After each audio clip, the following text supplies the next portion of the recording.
Tefillah ois pei.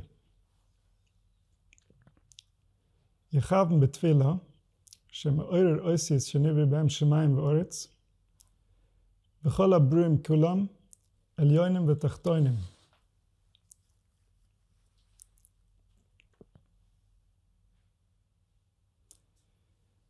When a person speaks, he's waking up the primordial vibrations.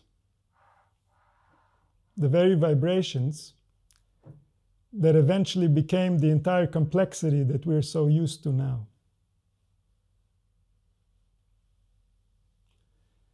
And so whenever somebody speaks, they're waking up something, even if they're not aware of it, even if I'm making sounds that really have no meaning.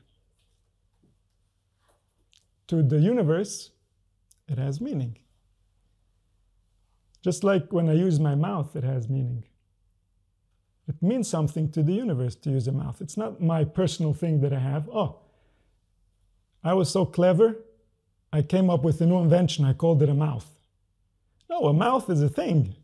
You can use your mouth and do things with it, and that's something that's built into nature. It's not something that you invented. We all share the same reality. And so the vibrations that create life, we share those realities with the angels. The vibrations that we create when we make sounds, those impact the body independently from the meaning that we ascribe to the words. And so the meaning that we give is the lower world. The real meaning is the higher world. And we're always interacting with both worlds simultaneously.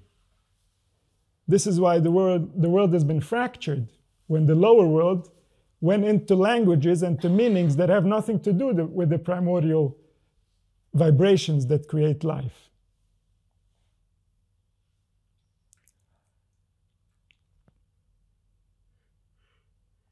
And so when we're davening, or when we're speaking even, but the reason we're going for davening is because the human mind is very young and very tired. And so if we told it to face reality at once, it wouldn't be capable of doing that. So what did we do? We designated times when we're going to pretend that reality is real. The rest of the time we're going to pretend that reality is not real, because our nerves can't handle real.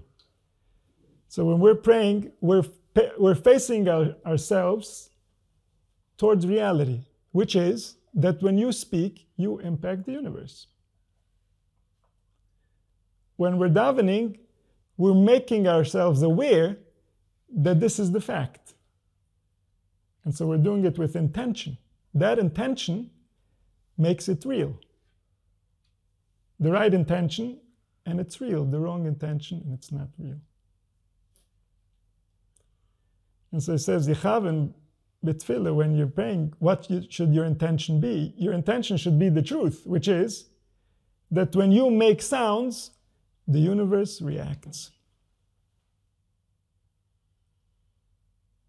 Let's pretend reality is real, just for a little bit. Let's taste it.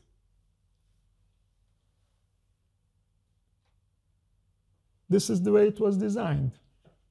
That's how he thought proper. And this is not just when we speak, we activate the vibrations, but everything we do, we're somehow stimulating these forces. So we're activating the primordial forces that create reality. It's not just in the past that they created reality. They are actively creating reality. Any organ that we use in our body is a primordial force. It has a place in the sky. It has a place in all of our bodies. It has a place in other animals. And it dresses up accordingly for each occasion. But it's that same one. The angel that knows how to be a lung is a lung, and everything that has a lung. And it's also many other things in different dimensions. And when I use my lung, I activate all those dimensions. And therefore life continues, specifically in this format. Everything gets updated constantly, instantly, perfectly. Just like in your body, just like in my words. Your brain is reorganizing perfectly, constantly. Physical things are moving around in order to interpret the words that I'm saying. It's happening instantly. It's happening constantly. That's the power of the universe. And so when we are vibrating, or we're making vibrations, we're having our experience. It's not just our experience that we're having. We're broadcasting live. We're broadcasting live to the very sources that create us. We're sending them signals of how to make us feel.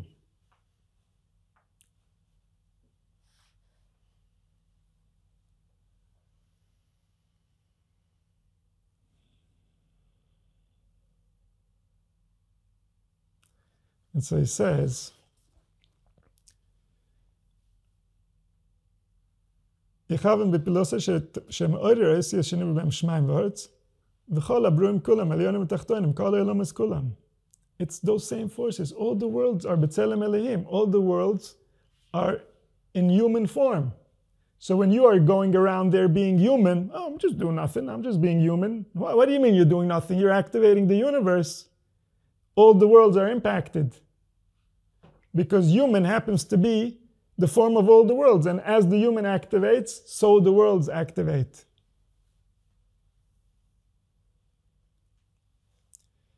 ואם כן באומר התפילה והשבחם הוא אומר עם כל העולמות ועם כל הנברואים כמו אורר אויסיוס ואויסיוס עם החייס של הברואים. אם כן, עם כולם הוא אומר.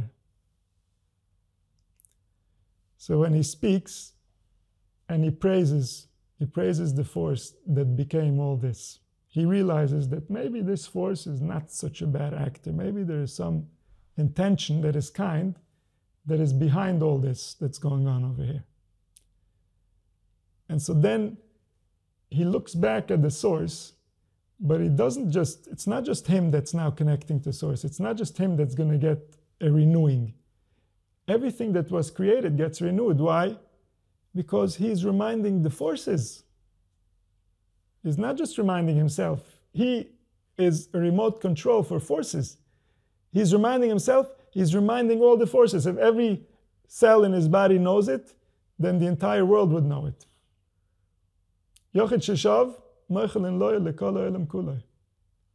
One person returns and remembers, and the whole world will be forgiven instantly, because we'll be thinking differently at that point. We're not going to think like we think. We won't be stuck in this loop. And so all it takes is for one person to fully believe that the truth is true. That's all it takes. And that hasn't happened yet. Moshe Rabbeinu wanted to get there. He asked hundreds of times, but it was denied, the request denied. Couldn't get a permit, no visa. Because to believe that the truth is true, that's the ultimate redemption. When Klal Yisrael saw that the truth is true, Parchu Nishmasam. They couldn't handle how good it was. Part of not being able to handle how good it is remembering how bad it was till now. Also, if it's so good, hang on. Crash. System can't handle that type of a pressure. Whoa, I really got it wrong, didn't I? Yeah. Yes, you did. It's not like that at all. Woe to all of us if it was like you think. That would be terrible.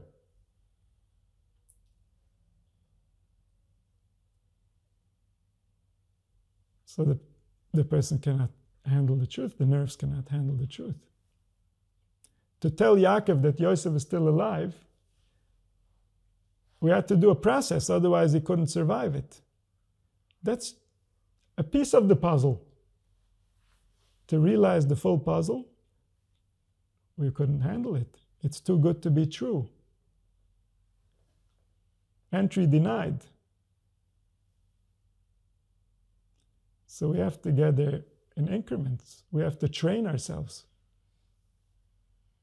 We have to learn about it and increase our capacity for what it means to be human. To be able to feel that, we need a proper developed nervous system that can feel that. It feels amazing. It feels, here are the words used by the Torah, like Gan Eden. Before the sin, the human body feels like Gan Eden. And the sin simply means forgetting reality, forgetting what is. That's all that sin could possibly be. Other than that, like, what are you expected? You're expected at the age of 5 or 10 or 12 or 18 to figure this out? Seriously? No, but sin means you've left reality. You're in illusion land. Woe to you. Woe to all of us. Because we paint it ugly, because we see humans behaving ugly, so we together with them go to hell. But hell is not real. Gan Eden is the only reality. Hell was created by the Eitz Hadas. Hell is a form of illusion.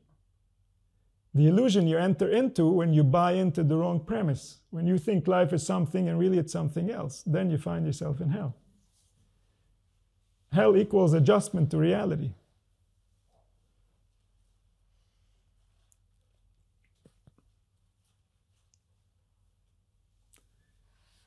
And so believing that the truth is true, that's Gan Eden. That's all we're ever looking for. Because then there's no argument between creator and creation, and then everything is fine. Everything is amazing. Everything is better than we can imagine. But if we start believing our own lies, no entry to Gan Eden. Not available. Because the soul is offended by that reality, and so it should be. How's it going to give you Gan Eden?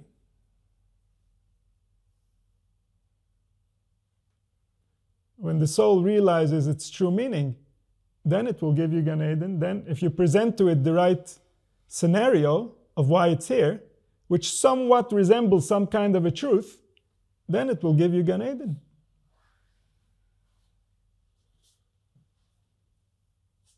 And to do that, we have to overcome everything that happened prior. Because otherwise, they convince the soul that maybe our lie is real. Because what do you mean? We felt it. We suffered it. It was all a lie. It was just our mind. We could have thought something else and it would have felt different. Yeah. Yeah. That's exactly how it works. And so now we have to overcome their argument. They argue against. They don't believe in Gan Eden. Their experience was not Gan Eden. But their experience was based on a false premise. Their experience wasn't the real truth of what life is. Maybe another human presented life, but that human didn't understand life and therefore wasn't representing life.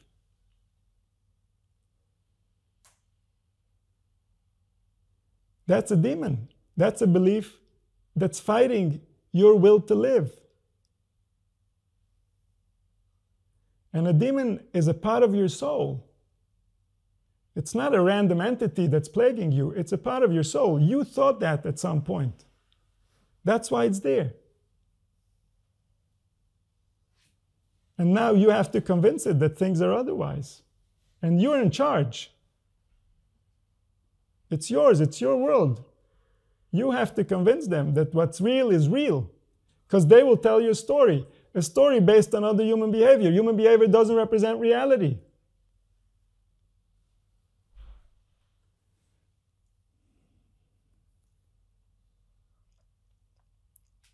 So we come back to what's real is real. then we have Gan Eden. There's nothing else waiting for us. Why would the Creator create anything else? That would be silly of him. No, he didn't. We did. We imagined it. We went against him because we imagined something that wasn't real. And of course, if you're going to fight with him, you're going to get hurt. How are you not going to get hurt? You can go up against the source and win. You can go up against the past and the future and the reality that is and win.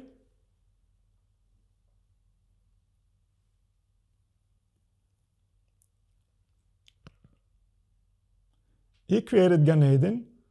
If we get along with ourselves, we're right there. If we believe lies, then we're no longer anywhere. Lies only exist in our own mind. As soon as we forget them, there's no such a world, there's no such a truth. Never was, never will be. You had a terrible experience, true, but that was because of human behavior. Human behavior doesn't represent reality.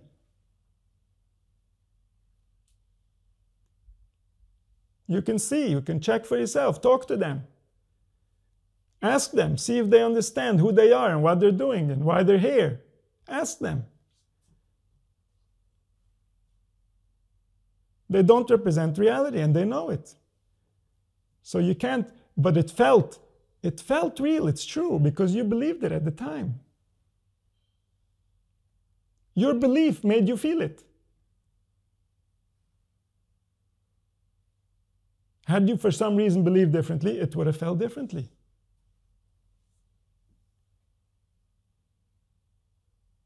Your belief, someone else's behavior, energies of the primordial source, the forces that create life, and we are interacting with them and instructing them and telling them how to interact with us. How much Ayin Hara? How much Lashon Hara? These are all instructions. These instructions are being received. These instructions are being fulfilled. That's the nature of reality.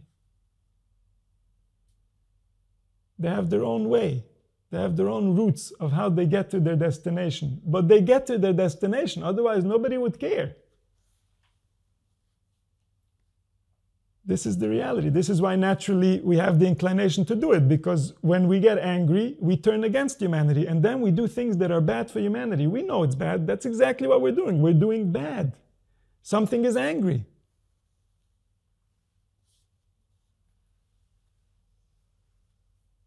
And so we're instructing the primordial vibrations. They can hear us. They know exactly what we're saying. We're activating a mouth. A mouth? We know mouth. We're activating nerves. Nerves, we know nerves. We know exactly what's taking place. And that angel will do his duty because that's the power that we have. We create reality. We interpret reality. This is the nature of how it is. We are experiencing that consistently, constantly. It hasn't changed. We've just decided differently. Okay, so today I believe like this. Oh, he said like that. Hang on, maybe I believe like that. But you're sitting there doing the work. You're doing it. You're really doing it. That's the interpretation. That's exactly it. You have the power.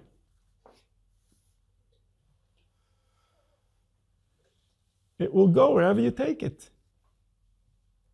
That's the nature of life. That's how it really is. Prayer is just a moment of reflecting on this eternal truth so that we can direct our intention appropriately. That's why the prayer is all about the intention. Or the speech, you don't stop blabbering. That's not so important up there that you're moving your lips again. Do you have more intention? Okay, then it will penetrate to the higher angels. Otherwise, it's the same blabber as is going on the rest of the day. Who cares? A lot of noise, instructing all kinds of things that are meaningless compared to what we're trying to do. But the prayer is about your intention. Oh, now I'm going to do speech, but you know what? I'm going to send this speech intentionally towards the heavens because that's where I'm in charge. That's what it means to be human.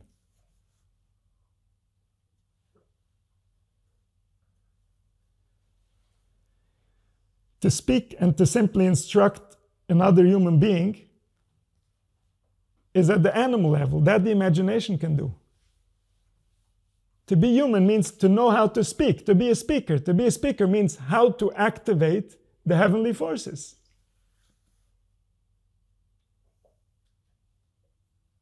To speak means to bring new shefa from the heavens, to bring new life, to formulate the very dress in which the spirit is going to appear within the soul.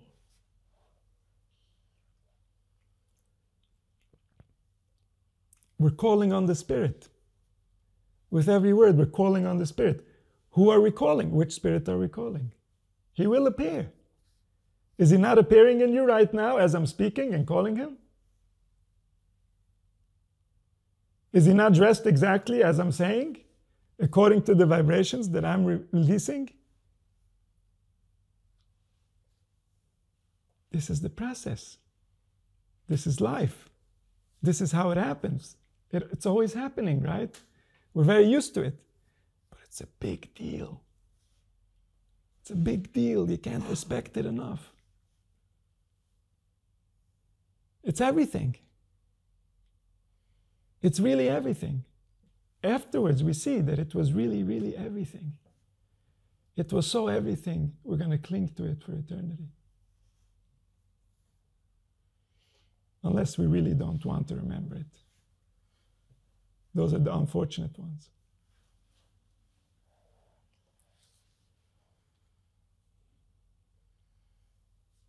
And so when he wakes up the primordial forces, he wakes up the life force within all of creation. In Cain, in Kulam Omer, he's talking with everybody. He's just the spokesperson for all of humanity, for the solar system, for the cosmos. He's the one that's tuning into the moment and he's reporting live. And he's awakening the heavens. The forces that create are appreciating his contribution to life. And therefore they're enhancing their shefa. They're becoming more present within the body. They're becoming more available to the mind. They're making the experience of life more deeply felt by the soul. Or the speech can make them withdraw. The nerves tighten. The posture starts getting hostile. And so we're awakening, we're literally awakening the life force, but we're not just awakening her, we're giving her a very specific flavor.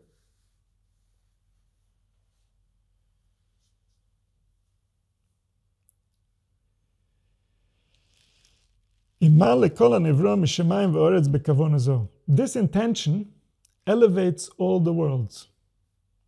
Because this is the purpose of all the worlds.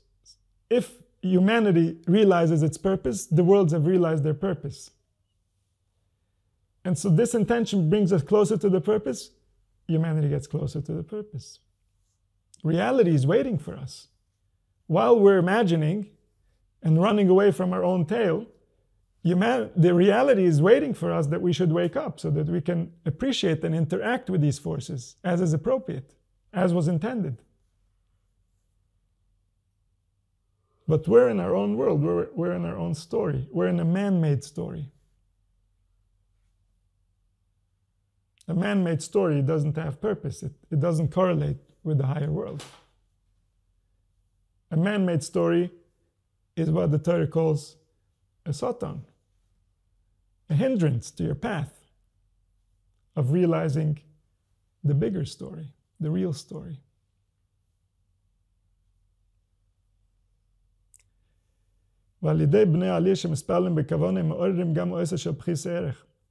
If you speak a vibration with a higher intent, everybody that uses now this vibration is going to get inspired by that higher intent. Everybody according to their level.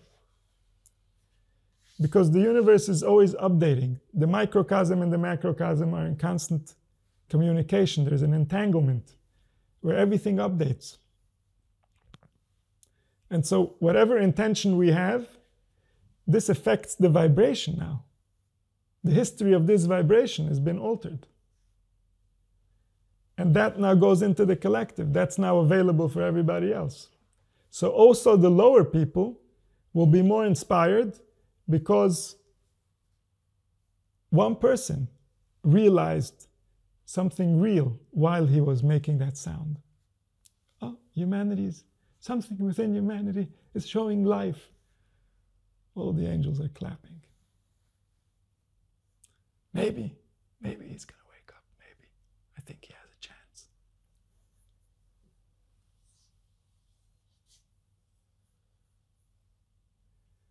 And so eventually, another piece. Someone realized this. Someone realized that this can be true. It's also a lot of progress. Someone realized that this must be true. Even better. And humanity will finally see a different picture.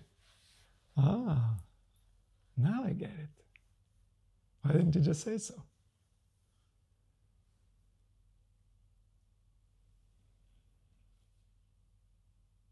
So you wake up all the letters of all the people. They'll have more intention and more excitement. This brings them back to the truth. This will allow them to awaken. What doesn't allow a person to awaken? That he can't be comfortable. That he can't enjoy the spiritual. He can't enjoy saying words. And so he needs to find other enjoyments. And then it takes him to wherever it takes him. But if this man is elevating the primordial vibrations that give us life, then suddenly more people can enjoy speech. This is the primary enjoyment of our soul, is the appropriate speech. The kind speech, the speech that enriches the soul, the speech that attaches the soul to life, makes the soul want it more. The soul wants to want it. The soul hates things that make it not want it.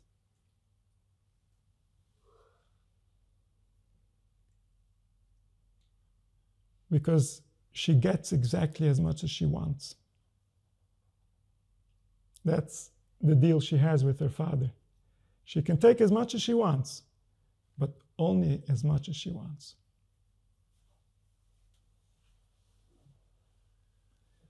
And the father waits for her to want, because he has so much to give. He can give her more power than the sun, and he wants to. She can't handle it yet. She doesn't want. She has more important things. She imagines. In her world, whatever world she's imagining, there are very, very important things. In reality, there's only one important thing. And that thing is, how much does she want? That's what decides how much she gets.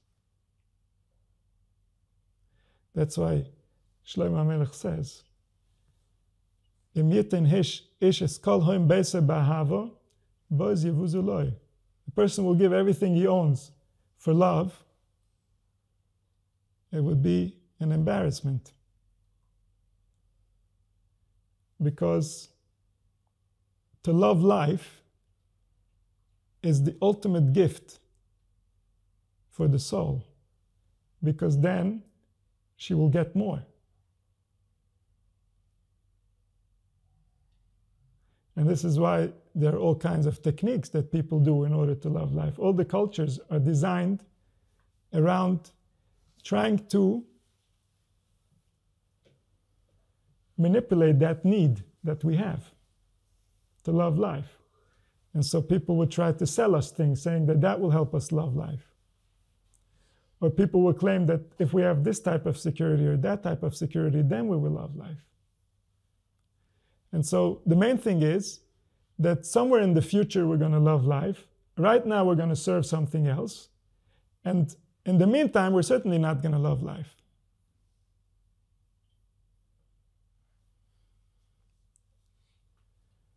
And so we have to bring our stimulation back to where it belongs, which is in the world of speech. And then everything will be balanced. The animal would be balanced. It's the mind that takes him out of balance. And the mind is the medaber that's not at peace with himself. That's what sends the animal out of balance. And then we say, look at that animal spirit. It just wants to do this and it just wants to do that. No. The mind is not giving it rest. That's why it's doing this and it's doing that and it's doing the other. It's trying to escape the tyranny of the mind. Because the mind is imagining a truth that doesn't exist and is trying to force reality to be what it imagines. And that's never going to happen. And so in the meantime, it blames the body for all types of dysfunctions. But really, it's the mind that started the conflict. It's the mind that started the imbalance. And then we try to balance that with different things. And those things are not really going to solve the problem. They might temporarily give us the chemicals that we're looking for, but they don't get to the core of the issue, which is that the mind is at conflict with reality. And reality is the soul. Mind conflict with reality is the exact same as the mind is in conflict with the soul. The soul cannot leave reality. The soul knows who she is and where she belongs and where she gets life from. She can never come with the mind. She can just tune out. If the mind is too stubborn, then the soul will tune out, just in order to survive for now, because maybe later there will be another opportunity. But the mind can never have the soul leave reality and come to where it wants. That can never take place. The soul can't leave reality. And so the illusions have to fall at some point. The more a person can organize his world of speech so that it aligns with reality, the more the body and the mind can find peace. And so this is why if we awaken these primordial vibrations and we awaken them in a way that brings them closer to their source, that reminds them of their source where they all unite, so then everybody, every single human being and way beyond has benefited from this movement. The collective spirit has moved. Just like if in our body, if there's some type of happiness in our heart, all our organs are going to benefit. Everything benefits when there's goodness within the unit. So if there's goodness within one human, there's goodness within the unit of humanity, and there's goodness within the unit of the universe.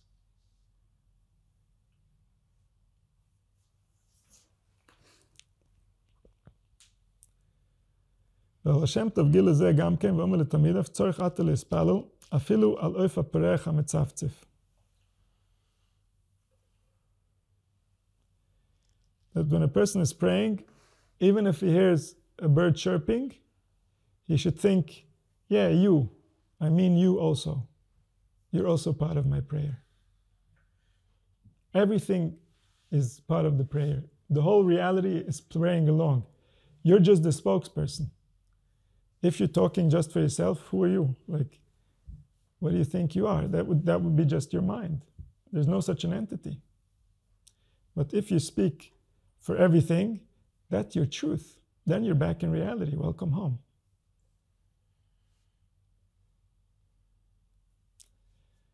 And so the Baal Shem Tov revealed that this intention is to include every possible scenario. There's a feeling in your heart that's not sitting the right way. Yeah, for that part of your spirit also. He's also part of your prayer. There's something that makes you happy. Yeah, that primordial force, him also. Let's give him a nice little massage. Let's wake him up there. And so everything that could possibly be taking place, there's nothing that goes outside of this rule, because this is coming from the source to us exactly as it is. Nobody added anything on the way. There's no additives in reality, only in our food. And so everything that's here is part of the primordial forces, is part of the intention, has some type of a code that it's activating, and that means many things in many dimensions. That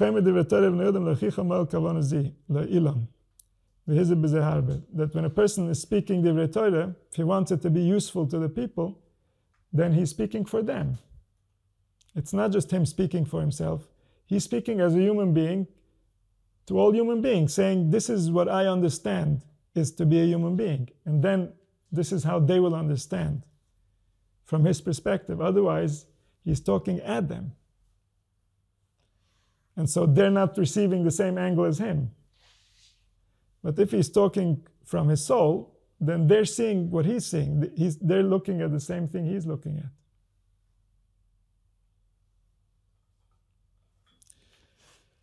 Ois Pei Aleph. שמעתי בשם הרב המגיד מנחם מנדל, באמרי דברי מיסה ותכוחה לבני עירה, ירא לקשר סעץ מתחילה בו יזברך שמוי. So he's going to speak to people. That was the way it worked at the time, was that a Maggid would go around from city to city and he would try to wake up the people towards the Creator, that they should remember their source. Depending obviously on who was the messenger, that could have gone in multiple ways. The Baal Shem Tov usually was against Magidim. But some, even of the Hasidic people that were Mekurev to the Baal Shem Tov, they were before Magidim, so they were called the Magid. So some of them even kept going around. And like the main Talmud that took over the Hasidus after Baal Shem Tov was called the Magid Mimezrich, because he was a Magid. He would go around and teach according to his understanding in the beginning, and later according to how it was taught by the Baal Shem Tov. And so he said that when they speak to the people, when they're doing their role, trying to awaken, that the first thing they should do is connect themselves towards the source, the one that we're all. Because they can't speak to other people from the point of view of their own experience. Their own experience belongs to them, but that's not the other people's fault. So they have to talk from the place of the one that they all are. That's the place that they have in common. That's the place they have to talk to. So first he has to connect to that place, to remember that place, that from there he's coming.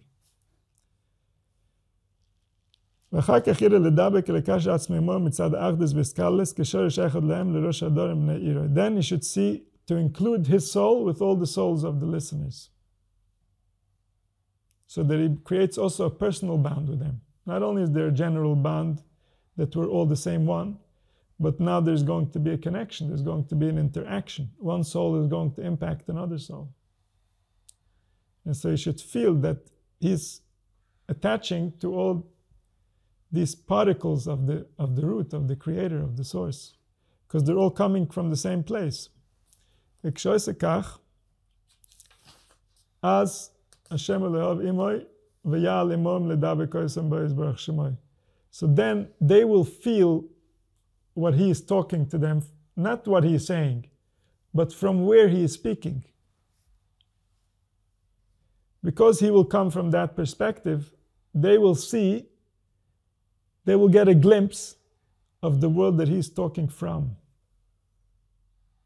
And this will allow them to go out of their personal bubble in order to connect with that higher truth that he's now representing.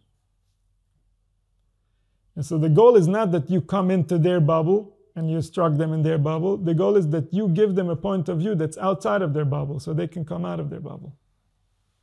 Because in their bubble, you don't know what you're saying. You're playing around with a field that's not knowable to you.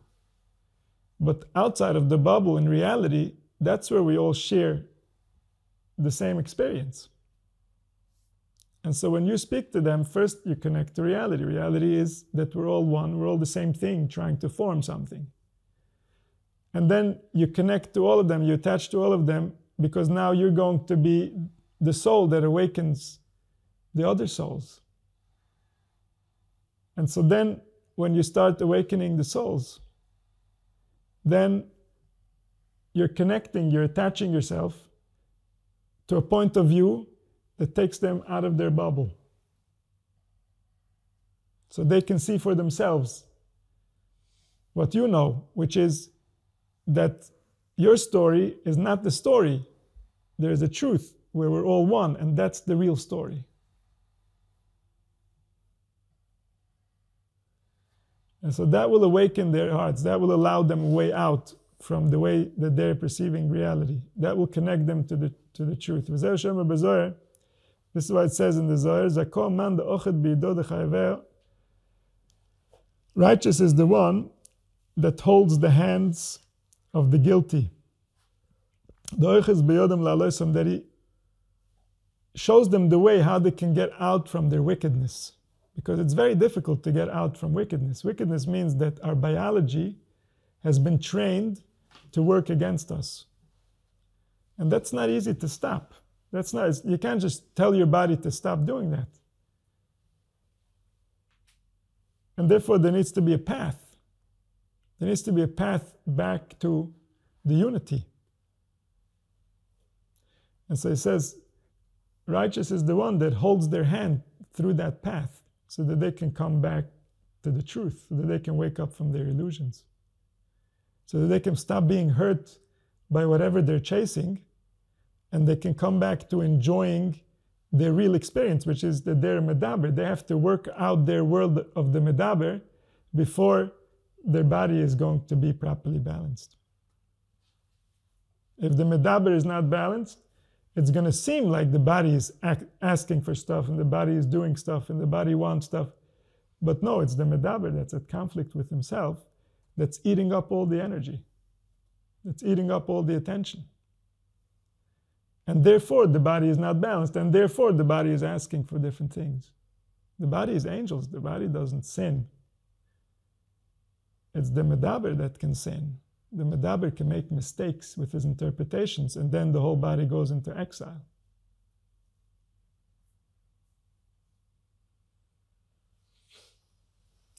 Zako man de'ochel bido lechayvai, de'oches biyodem la'loisam.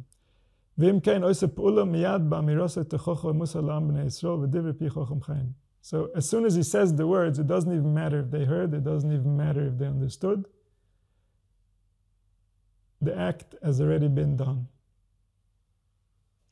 And the effects are going to happen because that's the nature of the soul.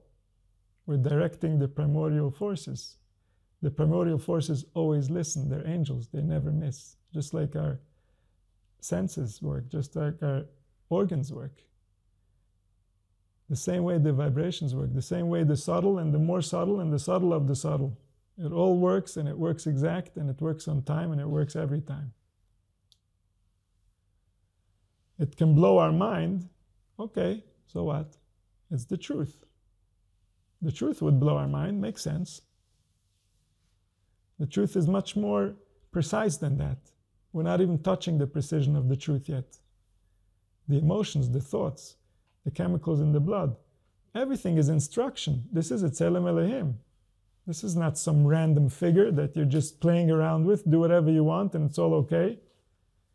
You're directing the heavens, you're directing the heavenly forces, you're directing the root causes of everything that's taking place. And it all comes back to the hand of the medaber.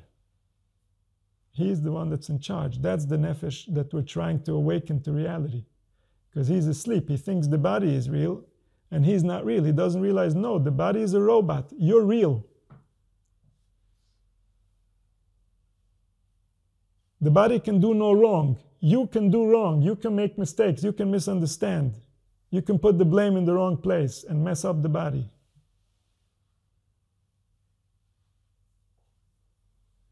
The body is just following orders. Thank God it is. That's what it should be doing. The body is an angel, a real angel, a heavenly angel. But this angel has been instructed, do whatever the medaber tells you. Believe him. Don't do the truth that you know. Do the truth that he tells you.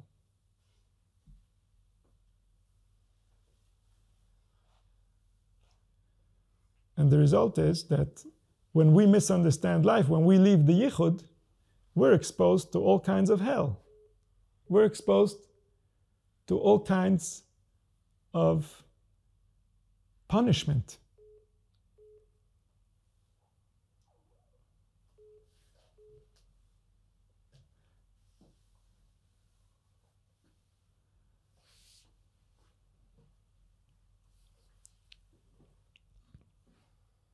And that's because we've placed in front of the soul a false image of God, of the Creator, and now the soul is responding by instructing the angel, which is the body, as if that reality is real.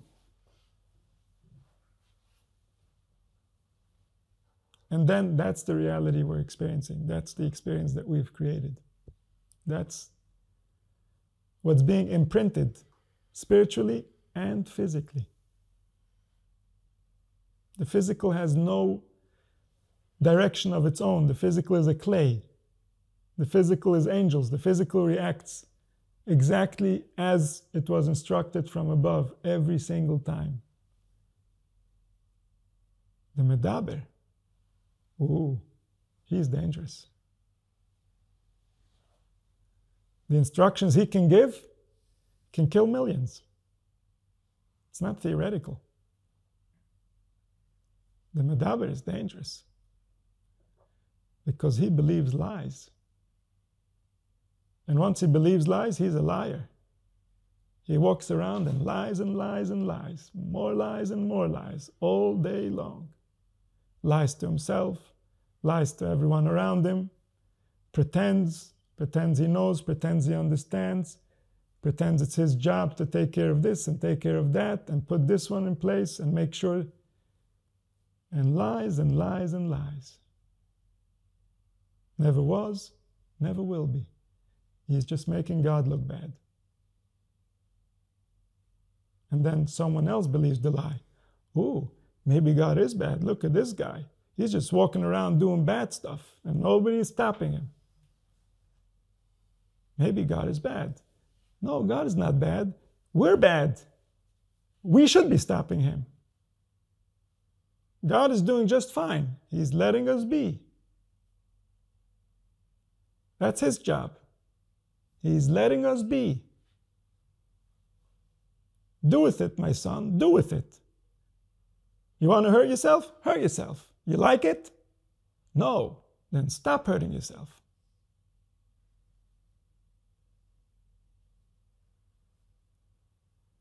We have to figure out how to stop hurting ourselves. We can't continue the lie. We continue the lie, we continue the hurt. There's no other choice. You're not going to find a better lie and that's going to solve your problem. You're never going to find the lie that's going to solve your problem. Not going to happen. You've got to leave the bubble. The bubble that was never real in the first place, and you know it. You were a child. How could you have known? You understood life. You interpreted, and then it felt. It felt based on your interpretation.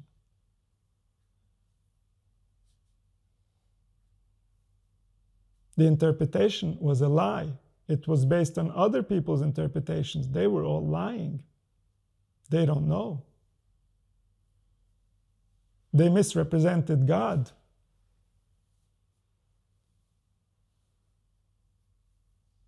And then our relationship with God was no longer healthy.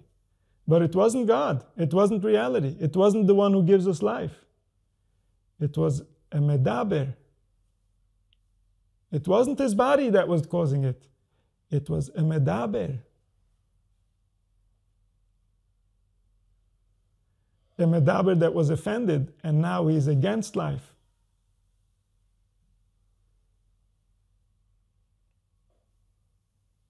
He took that role. And that's what we have to heal. We have to find our way back. If we want it not to hurt, we have to stop hurting.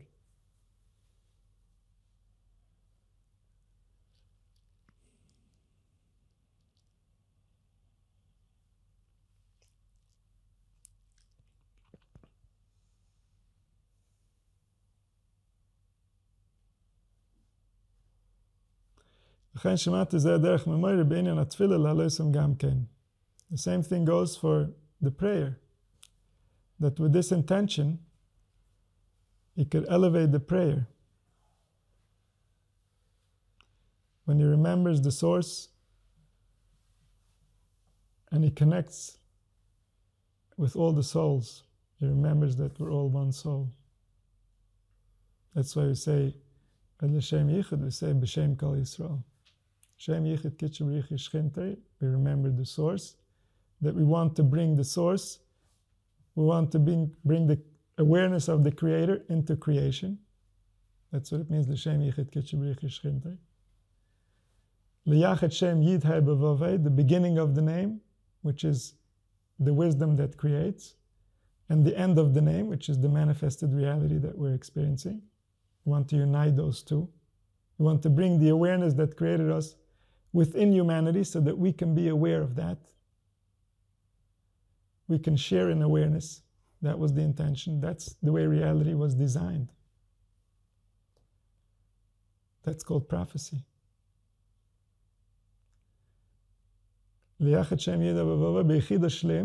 Complete unity, meaning that we will never forget ever again. B'Shem Kol Yisrael, in the name of all the other souls alive and the ones that have passed, that have given their life to this project, to the human project, to the project of liberating our own soul that's been captive in a world of lies for thousands of years. Beginning of life, the soul is still asking, wants to understand, wants to know. And at some point it just realizes that all the adults are not even busy with this. I guess it's not so important. Let's move on to bigger and better things. Because it has no answers. If it would have answers, then it would know that there are no bigger or better things. In fact, there are no other things. There's nothing else. There's only Him. Everything else is just a shell, an empty shell. There's no life there. Life doesn't come from there. Yes, your sense organs or whatever else might light up, but they're not giving you life. Life comes from within, always from within. Even that excitement that you get when you see something you like comes from within. That's where your relationship with your Creator is taking place, nowhere else. If we're looking for life anywhere else, then we're worshiping idols, and then we're weakening our Creator's bond with us. And then we're losing touch with reality. And when we lose touch with reality, we instruct the body to give us less life. Because if reality is not real, then we don't really want it. The soul is offended by anything that's not reality. Because there's no imagination, there's no drawing, there's no possible description that can be better than reality. All these reside within reality. They're just one potential, one expression of a limited mind with limited experience. And so life is beyond all that. That's not even a description, that's just a direction.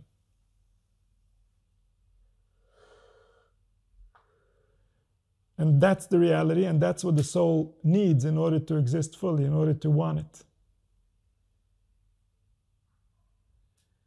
And so only when we will have that will the soul reveal itself to us fully. Because then it will want life, it will receive life immediately. There's no restriction there. That's also all organized by the angels and by the Creator Himself. There's never going to be any shortage over there. The only shortage is by the Medaber and the story that he's telling his soul. That's where there's conflict, that's where there's limitation. And that's where all the books, all the teachings, all the oral traditions, that's what they're trying to heal. Because that's where we are suffering, that's where we're ill. That's where humanity is not doing well. The concept of evil has corrupted their minds. And now they can't seem to heal from that corruption. They can't realize that if they don't create evil, there is no evil. And so they blame the creator for the evil, and then the evil is already programmed in their mind, and the soul is offended. You think my father would create evil? Are you stupid? You think someone that can create with this type of precision would create evil? No. Your stupidity is creating evil. You don't understand. You don't know what you're doing. You're creating lies. I don't like lies. I want the truth. I only want the truth. When you'll give me the truth, I'll eat it up and I'll love it.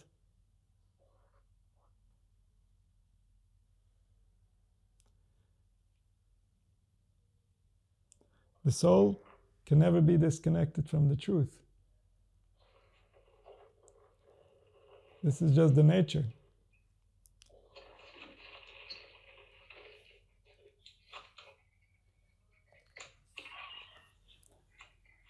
Let's see.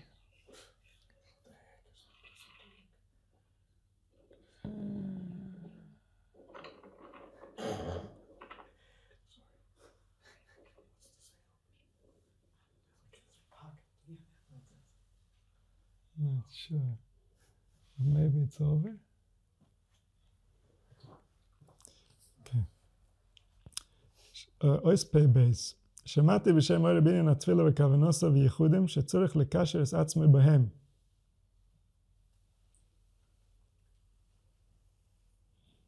וידוע שהוא עולם קטן, ובסעוררס דלמטה יסעוררו למעלה למעלה וישפיעו למטה עד מדרגוסו שזה האדם המכוון זה מקבל השפעה. So this is again this concept, but he's saying it in different words from a different angle. That a person, when he creates an intention for unification, when he wants to help the worlds, his heart is feeling generous and he wants to help humanity heal. So then he should first attach himself to everything that exists. And here he gives you a remez on how to do that. He says, "V'yadua shu olam kotan," you're a small world. So if you close your eyes and you perceive your body from within, that body represents the whole world. That's the way it was designed. This is how you can have a personal experience of life, is that you have your own world and your nerves are directly extended into that world so that you can feel everything that's happening in the world. And so when he creates an intention to help the world, first he directs his intention and ties his form to the form of the worlds. They were all created b'tzelem Elohim. So this intention now is directing the remote so that he's aware of how reality really works. So his awareness resides within reality. And now that his awareness resides in reality, now his awakening below in his body is going to awaken in the highest realms. It's all going to come forward. It's going to flow till this person that's having this intention and he's receiving this shefa, this abundance of life. He's going to awaken a new spirit of life, a new desire from life, a new desire for life from the source of life. The source of life is going to want to live in our world more. Thank you, sir. So more of that, please. And so by having this intention, he's returning to reality. And now he's consciously asking the universe to bring forth life in a better form than it was given until now. And the world was already designed in such a way that the purer the intention, the higher it will resonate with reality. The more distant the interpretation from reality, the less it will resonate with reality. Because otherwise there would be real chaos. Otherwise, the evil, the wicked, would have just as much control as the righteous, as the wise. And so the universe was designed in such a way that when your intention is subtle, it's interacting with higher angels. When your intention is gross, it's interacting with lower angels. And so when this man is directing his intention, he's activating the higher realms. And then he's bringing forth from there a new interpretation for life, a new zest for life, a new desire for life. And this tells the angel of the body to heal the body a little more so that this new spirit can reside within that body. And this is how the Torah heals. This is how speech heals. Because it heals the medaber, it brings forth a new desire for life from the source of life. And then if there is more desire for life, then the soul will upgrade the body so that it can handle the new life, the new spirit that needs to reside in that body.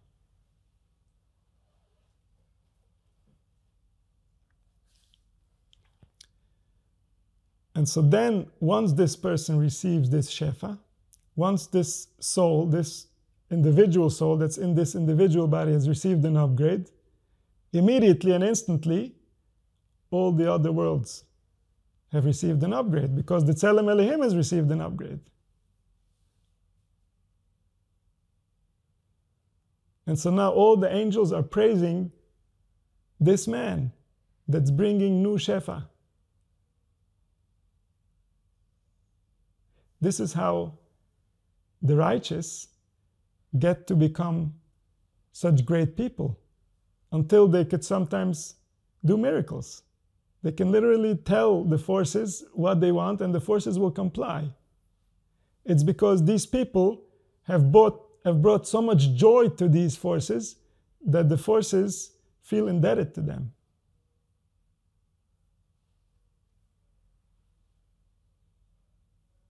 If we go to the lower realms and we interact in a different format, then all the angels are upset at the one who is causing them to receive less life. They all want to live, but they can only live according to how much the human soul desires life.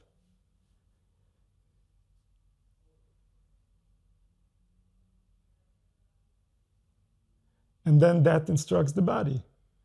This is why before the Mabul they lived for 900 years. And as civilization started evolving, the number of years kept on getting shorter and shorter. The desire for life got smaller and smaller.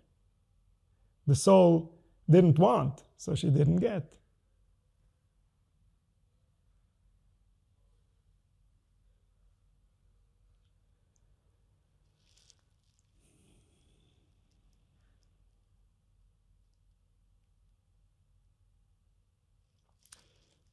We'll do one more. Pei Gimel. Omar Moiri Baal Shem Tov. Nishmusa begins in Miroim Perish HaKosef. Sha'al lecho ois me'im Hashem Elokecho.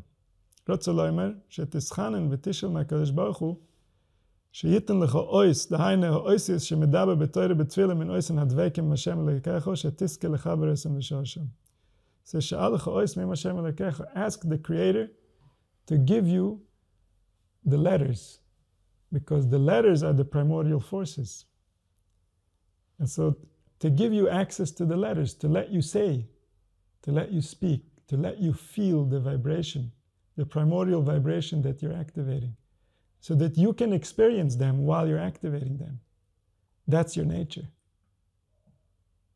That's your original nature, is that when you pronounce a letter, you feel the vibration. This is how Adam Rishon named the animals.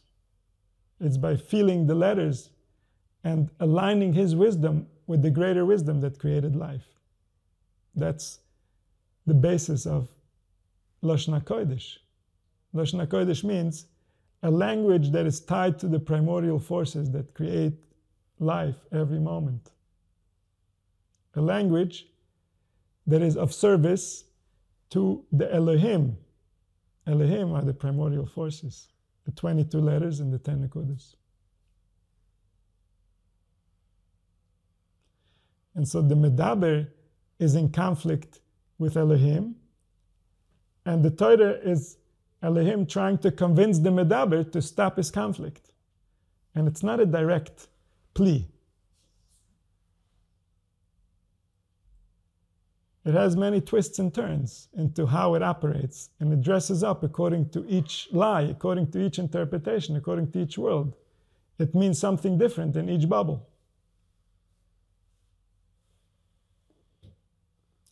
And so it goes into the bubble and it starts bothering the soul in order to wake it up.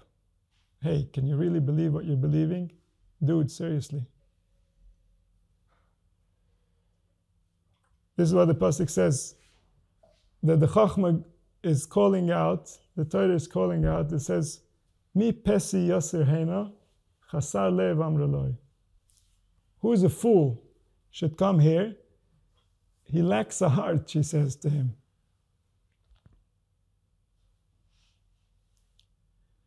A fool, a petty, means someone who believes everything. And so the Torah says, you fool, you believe everything? Come here. I'm going to sell you some beliefs. Tell me how they taste. Tell me what you think of them. And if he has a heart, his heart is going to be the one that's supposed to tell him, oh, this can't be true. Hey, maybe you misunderstood. You should try again. If he doesn't have a heart, what is he going to say? Oh, I looked at the Torah. My bubble is the only reality, obviously. And in my bubble, it made no sense. And then he's going to become exil. What is exil? He doesn't believe in anything. And so therefore it says in the pasuk, Lama ze mechir biyat ksil liknois chachma velev ayin. Why did he become exil? Because he tried to buy wisdom, but he had no heart. And so instead of the wisdom busting his bubble, he was forcing the wisdom into his bubble.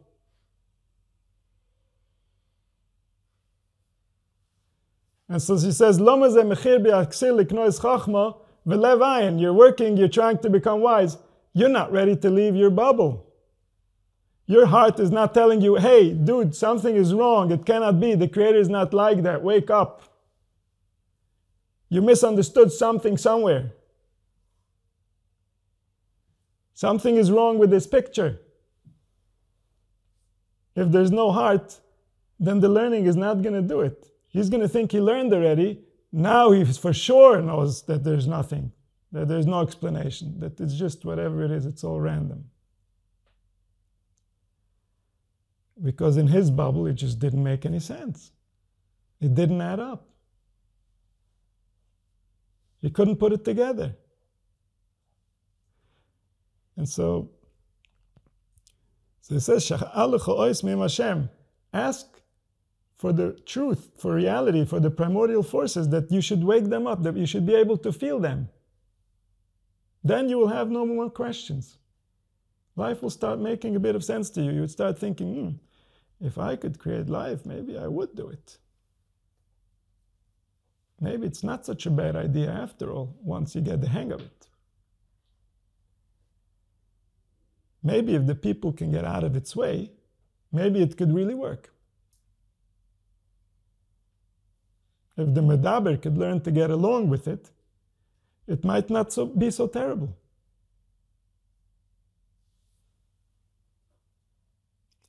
And so then he attaches himself and the forces to the source, and all the forces receive more life, more desire, more joy, more pleasure, more song as a result. And he receives a little bit of that while he's in the body, but the realization of what it really was awaits for after he leaves the body. The body is not ready for that type of realization. The body would be blown to pieces. And so he gets a little bit of a spark of the light that he created in all the worlds. V'akeren kayemes lo olam haba. When the body will be ready, we're going to have a designed, custom-made body that can handle pleasure with no limit. This body is not ready for that. This body is used to pain, and transferring from pain to pleasure is a tricky process. Many have not made it through that process. To be able to feel those levels of pleasure, the heavenly pleasures that awaits for Olam Haba. Someone who gets to that place is called a Ben Olam Haba. That even though he is in this world, he's walking around with us as if he's like us, but no, he's not in the world of suffering that we are. He's in a world of pleasure. He's not in Gehenna anymore. He's in Gan Eden.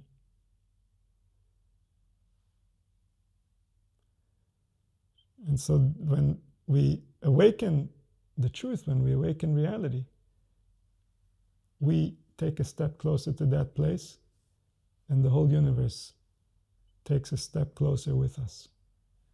May we all have the merit to bring a lot of joy to all the primordial forces, and as a result, to everything that exists. And may it take us to a place where humanity can finally forget its suffering and remember its divinity. May it happen soon. Amen.